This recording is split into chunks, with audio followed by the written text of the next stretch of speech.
everyone, welcome back to Ask Nutritionist Deepa's quick, easy, flavorful recipe videos. Hang in here with me today as I unpack my community garden vegetable bounty. So today, everyone, I'm not going to show you any recipe video, but I'm going to give you some food for thought, okay, where I'll be discussing what is required to start feeling well, getting well, and staying well. So before I begin, a big shout out to Marie Wilkinson's food pantry and Marie's community garden, where I volunteer and where all of us come together to harvest produce that is during the summertime into early fall, and then that is been donated to everybody and anyone in the community. So question at hand is, do you want to be well? Okay, that was the question that Dr. Mason asked everyone at the Veg Fest, which was last weekend in Loyal, Illinois. And yes, the answer from everybody was yes, they want to be well. So where does the wellness start? The wellness starts not in anywhere else but in the kitchen.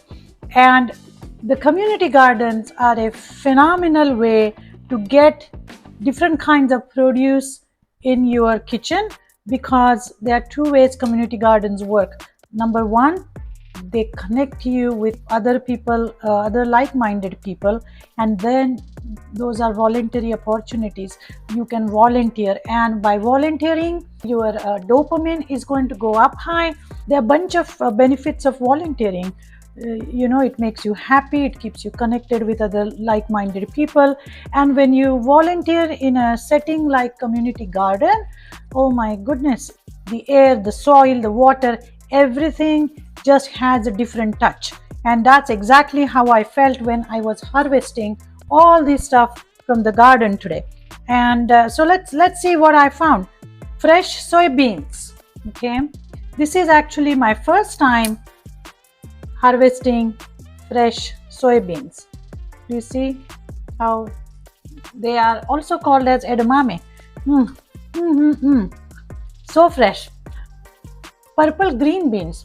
Now, soybeans, as we know, are a rich source of phytoestrogen and protein and a lot of other phytochemicals.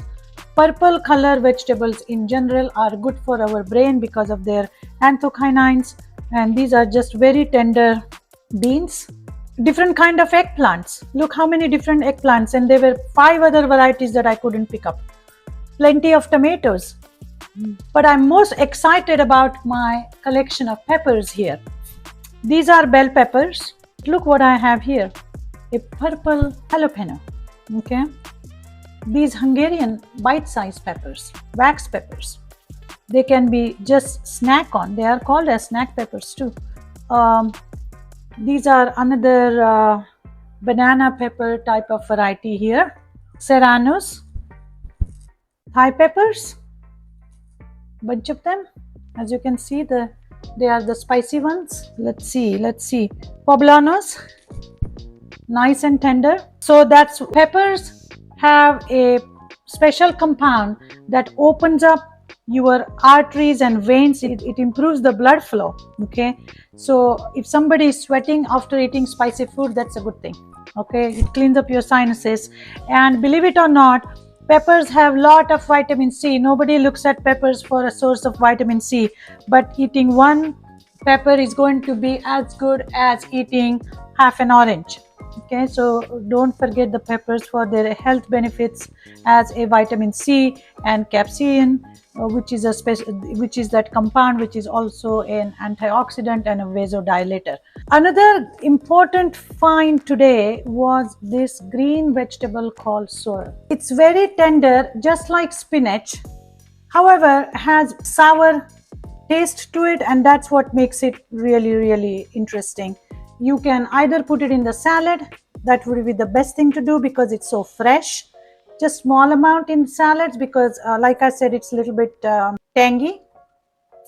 I may add it to my dal towards the end because I really do not want to overcook any of my greens, because you want to cook greens until they have a bit of a bite to them. You don't want to pressure cook them, Instapot them and kill these vegetables. keep them little bit on a crunchy side. Just use a little bit of cooking to make them edible. But the more, especially the greens, the more raw you eat, the better it is. You should be able to chew your greens for that nitric oxide health benefit. This is of course our Swiss chard, sorrel. All these vegetables are going to be high in folate, which is required for brain health. Let's see what I got here. Beet and beet greens. And you can see it's still attached. You can see the soil, I hope. Beet greens, extremely high in calcium. Please, please, please do not throw away the beet greens. You can stir fry them with garlic, beets. What can I say? I can have one long hour talk just on beets, but good for nitric oxide. All the greens actually for nitric oxide and for cardiovascular health. Now, do you see this soil?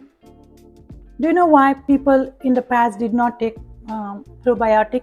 Because they got their probiotics from the soil. Because as you know, soil has a live microorganism, and if you drink water from the stream, or if your vegetables come directly from the garden, just by default you are going to get exposed to some good microbiome. Soil microbiome is absolutely rich. Soil is actually a living organism, so that's another benefit of working or being involved in the garden or community garden, because of your exposure to soil and to the environment. Okay, it's very calming, good for the mental health as well. I have these beautiful green onions, okay, again attached to the soil. I am just so thrilled right now with all the bounty, all these fresh finds. Ooh, fresh broccoli. Now this broccoli is from my farmer, which is just down the street from our community garden, and he said it was picked at 2 a.m. yesterday. Can't get fresher than that. Broccoli, cauliflower that is picked and eaten within 48 hours have the highest amount of anti-cancerous nutrients. Okay, so this cannot get fresher than this.